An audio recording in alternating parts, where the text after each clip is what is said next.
Hello and welcome to this edition of Bayou Time. I'm your host, Keith Whiteside, licensed clinical social worker with Terrebonne Home Care, and thank you for joining us today. Really excited about some people who are making sure that they are following through with their mission, even though very, very difficult to do. Welcome back to the program, Lawrence DeHart. Lawrence, thanks for joining us. Thank you. Sitting next to him, Spud McConnell. Spud, thanks for being here, my friend. Both with the Terrebonne Churches United Food Bank, Executive Director and Community Relations Director. Thank you, Spud. Just in case. Official. Yeah, I understand. You are the staff. We see you have a title and a tag. My rod and my staff. I'm comforting you. Okay, got you. I don't want to see the rod. Okay. Just keep the staff. We're glad you're with it. And so, guys, you guys are continuing the mission in a very difficult time. But, it's one of those things where we're all one big community, and it's nice when we can kind of be a part of that community. Spud, one of those things that you're really trying to do is bring the mission to getting other people to join the mission. And, I had somebody who recognized, somebody in New Orleans, our family's getting together, and there's a group in New Orleans that kind of knew who we were, and they did a kindness to our family, Campo Brothers Seafood, just something that yeah? I think, you familiar with them? Yeah. And so I think they did something very, very kind, and it reminded me about how important what you guys do is every day, and that we're one big community. New Orleans, South Louisiana, Baton Rouge, all of us are one big community, but we're still a broken area here in Houma, and you guys are fighting the fight and still staying dedicated to the mission. We just need help to do it. Well, the biggest, South Louisiana, but certainly Southeast Louisiana has more in common than different. And quite frankly, there are still areas of New Orleans and the surrounding area that haven't completely recovered from Katrina, and that's 16 years ago. Right. Lake Charles, they're just as much family too. They had 2 years in a row with storms. They still got people with blue tarps over there. You know what's going on here in Hurricane Ida. So yeah, anything that you do for your neighbor or do for your brother may be way over there, may be in Opelousas, your mother may be down in Buras. You never know. But everything you can do for them, they are reciprocal, always, right. And always have been. Right. And the need is certainly there. And Lawrence, we talk about staying true to the mission. Let's talk about what that mission is and how we're trying to still achieve that. The mission is difficult at this point because of the cost of foods and inflation and gasoline. It has had a devastating effect to this community. We're watching. Last year, we served some 27,000 people, and that was with COVID and Hurricane Ida. This year, we're on pace to do somewhere between 33 and 36,000 people, which is about a 45% increase. And unfortunately, our financial situation is our money's pretty much fixed from there. So the same food that once cost me, because we do buy food to make it nutritionally complete, right. The same tonnage that once cost me 15 to 18,000 a month now costs me 33 to 36,000 a month. And Spud is helping us reach out to some of our New Orleans neighbors and Baton Rouge neighbors, and they're responding, but we have to let them know we're here and that we still need help. Yeah, and so we're talking about, if people didn't get those numbers correctly or process that, your ability to provide the same amount of food last year is doubled in what you're trying to purchase. Correct. And that's about, you said about a third or 2/3? What, that we purchase? Right. Of your purchased foods versus. Yeah, 3/4. 3/4. We don't. 3/4. We deal factory direct in many cases. Yes. And that's what Spud has been amazing at getting us directly in. So we're buying directly from the factories and manufacturers.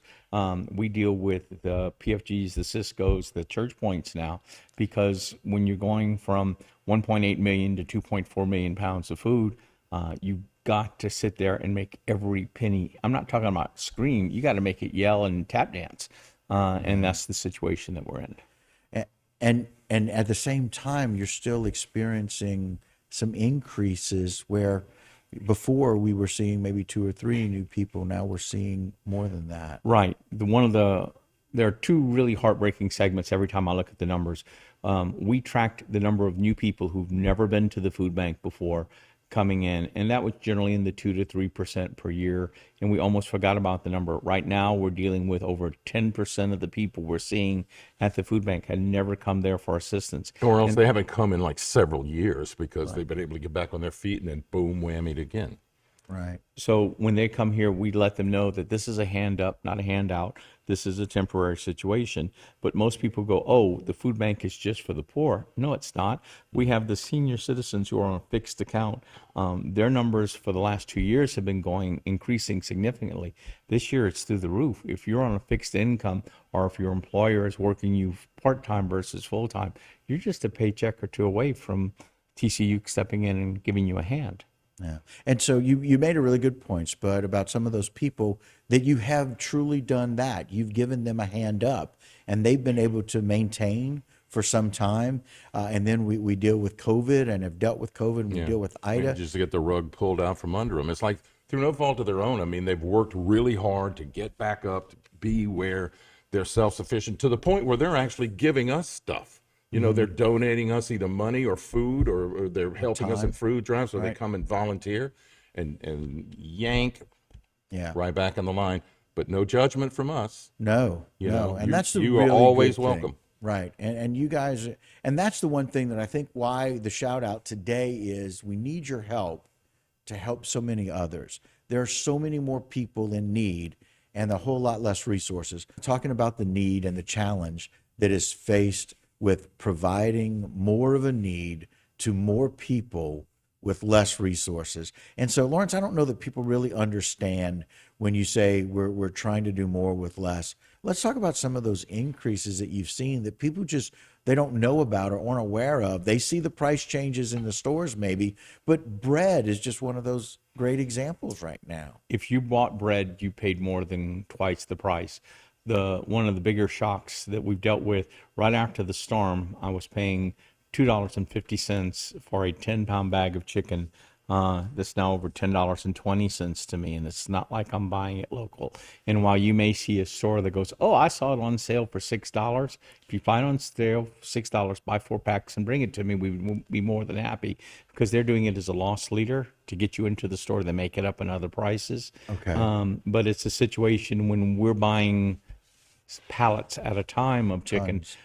We are taking steps. The state is stepping up and is helping us increase our facilities and capabilities. So when Spud makes that same 10-pound bag of chicken, if I could buy a freezer truck full, Spud can get it down to $6. The problem is I don't sometimes depends on depends on what they have too. We usually do it in leg quarters because that's what most people are used to. Right. But it's like wings used to be the throwaway. Well, now everybody wants wings. Wings, And right. breasts, or because they got to have chicken tenders.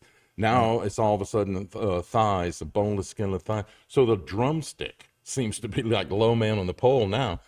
Yeah, if I go out right now, if we have the capacities, which because of work that Lawrence has done over the past several years, in about a year from now, we are going to be able to pull in 18-wheelers at a time, in which case we'll get a great big deal, but that's still a year away, and a lot of things can happen in a year. Right, right. And, there's a lot of things that need to be fortified, but you've discussed just chicken is more than 4 times what your cost was. Yes. 4 times. Yeah.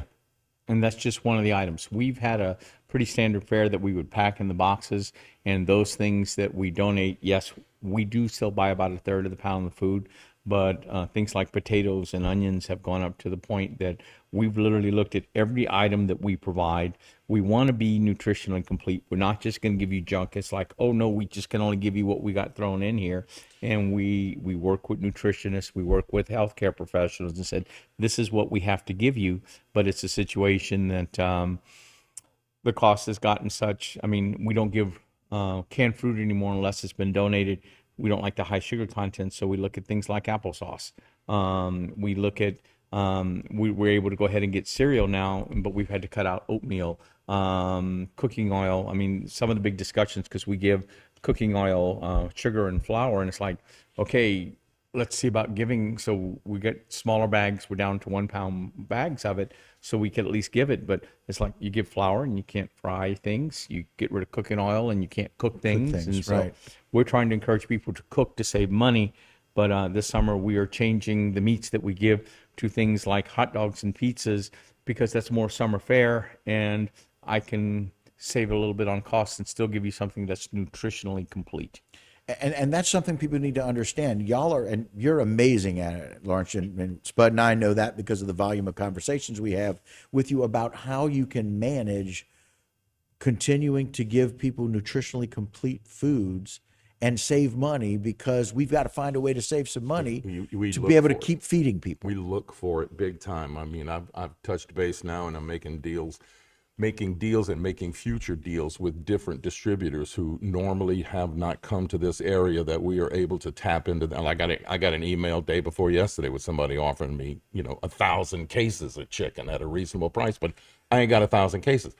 But I was able to negotiate with her because in the future we are going to buy that much from her. So she was able to go ahead and cut us a deal for what we can deal with now. And in about a year, 12 to 18 months, we'll be back up to there. That still means we got to go find the money to pay for all this stuff. So it's not only those kinds of negotiations, but it's all the food drives. It's just single donations. It's grants.